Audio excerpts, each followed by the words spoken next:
Hello, beautiful humans of the internet. I just woke up. I've been up for a bit, and I was in meditation and prayer, and I felt this impulse to come on here and to share something that has been on my heart for the last few weeks. And I'm not sure exactly what I'm going to title this, but it's something along the lines of following our heart's desire and following the whispers of our soul and feeling alignment in our body temple. And oftentimes it can feel illogical, and it may not feel linear, and it may not look linear, and it may not make sense to other people around you. And that can oftentimes feel confusing when the mind is saying something, or when, a family member is saying something, or when there's just confusion. And my son just woke up. So we're going to do our best to get through this as quickly as possible. He usually takes a little bit of time. So I wanted to share a story from a few years back around alignment and following my heart, and then getting the affirmation once I had claimed it and made the decision that I was on the right path. So I don't even remember how many years ago this was, but a few years back, I'm actually going to just probably tell the story. A few years back, I was hosting an online virtual retreat called the Awaken Woman Virtual Retreat. And my dear sister Rima was one of our experts that came on to enlighten us and share her wisdom with all of the women, the thousands of women from all over the world that were participating. And actually, let me jump. Hold on. Reverse.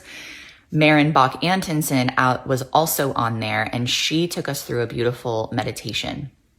And in that meditation, I saw the Eye of Horus, which is on my necklace now. I saw all these symbols of the Eye of Horus, Eye of Horus, Eye of Horus. Had never felt a relationship with the Eye of Horus, had never any desire or curiosity around Egypt. So that happened in that same virtual event, where I had this profound experience in meditation with Maren Bach-Antonsen, saw the Eye of Horus.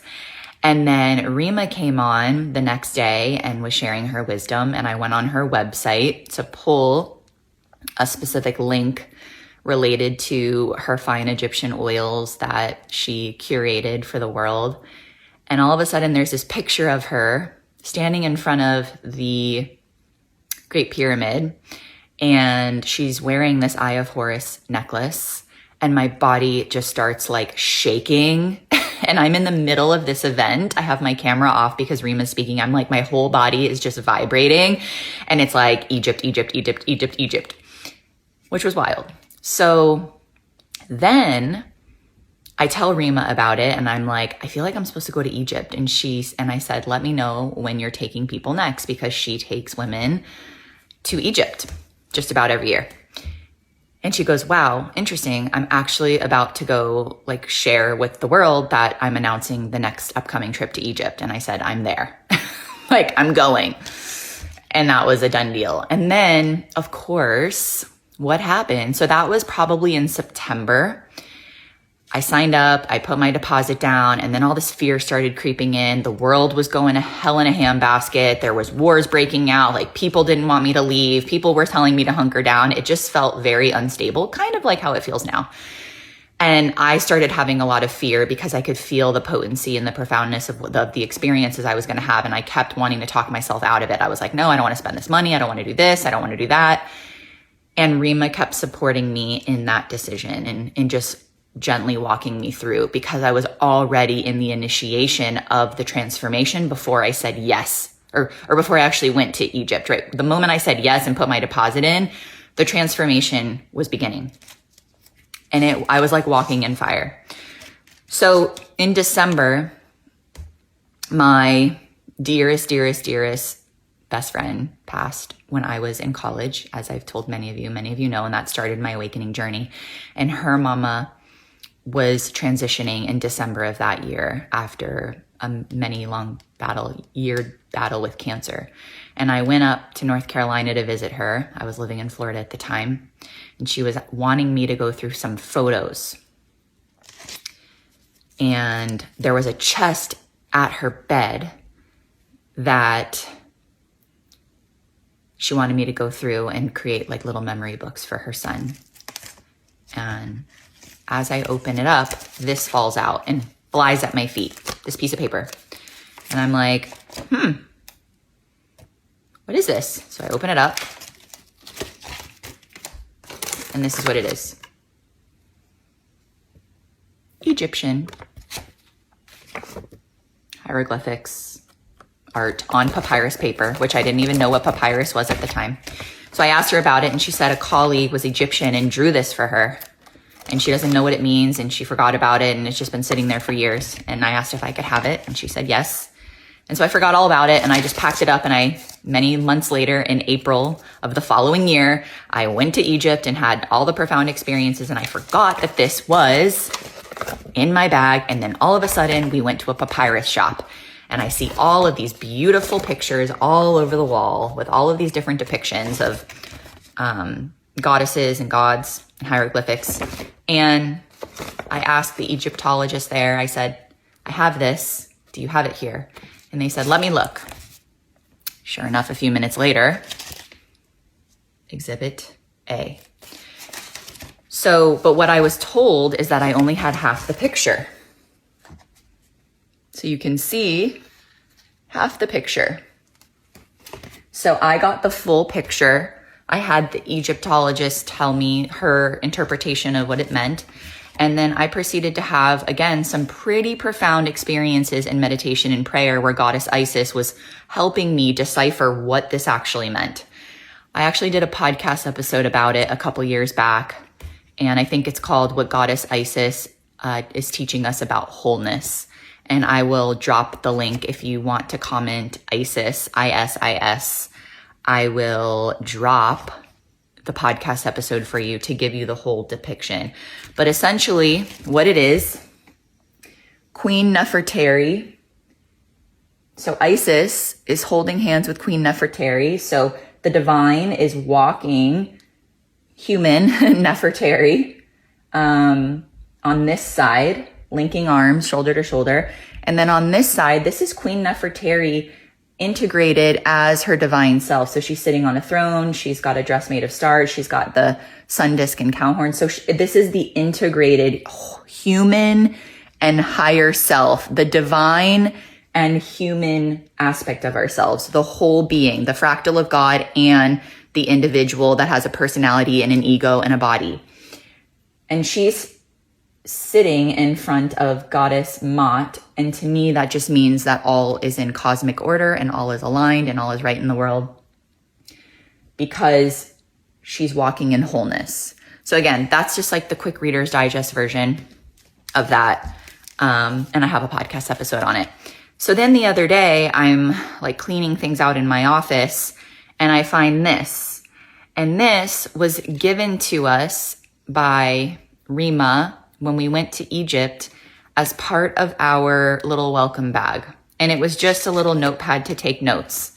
And guess what it is? It's the whole picture. So I've got this and this. And it says, Made in Egypt, Nefertari, led by Isis. So I got the full picture here. I did not remember that this, it didn't dawn on me until literally like a couple days ago. So why I'm sharing this with you is, what are the odds that I am going to Egypt? I've already signed up. I'm at my second mama's house, Joy, supporting her with her transition. And this happens to fall out at my feet, like literally at my feet. She gives it to me. I bring it to Egypt. I find this. I get all these messages around wholeness and what it means to walk in this human experience as a soul in this body, in this lifetime. And it was, you can't make this stuff up. So all of the fears that I had around going to Egypt, spending the money, what am I doing? Why am I going on this trip? Who am I? Why do I feel like I keep having these impulses to do these things? And my mind is telling me you don't want to do that. And then I've got so much evidence so much evidence of situations just like this. Every time that I followed my heart, every time that I have connected with myself at a soul level and I have made a decision, the amount of synchronicities and the amount of breadcrumbs from the universe and the amount of little divine sparkles that happen and the people and the opportunities and the things and the experiences, it is insanity. So I wanted this to just be a little message for you today that our body knows, our heart knows, our soul knows, and it's our job's mind to question. And our mind is going to question whether we make a decision or whether we don't, right? We should have done, right? What if we do this? What if we don't do this, right? The mind is going to constantly have a discussion with you up there, 70,000 thoughts a day on average. And it takes practice and it takes commitment and it takes devotion and dedication to keep regulating our nervous systems, to keep integrating our whole selves so that we can move through life from this place and this lens where we know, even if it's scary, even if it doesn't make sense, how to make decisions from an empowered place of knowing. And then you get all of these little gifts along the way, guideposts, as I like to call them, little winks from spirit. Keep going. Yes, this is on path. So even if it's hard, even if it's challenging, even if it doesn't make sense to the logical mind, I know that I'm on path. I knew that I was on path. And I also just want to give a shout out to Rima. She gifted this to me, which is the same Eye of Horus necklace that she was wearing in the picture when we were in Egypt. And I haven't taken it off ever since. And so let this just be a reminder to keep going. Because the pain of following your heart and your soul, the temporary pain of like the disassociation and the dysregulation and the friction that happens inside of you when you're repatterning and reprogramming, I promise you, it is so much better than the suffering of staying the same. And so I hope that this message supports you, and I hope that this helps give you a little glimmer of hope on what it truly means to walk in wholeness. Sending blessings. Would love to know what you think about this. And also share your stories below if you have other stories like this. I'll drop the podcast episode as well if you type ACES below. Mwah.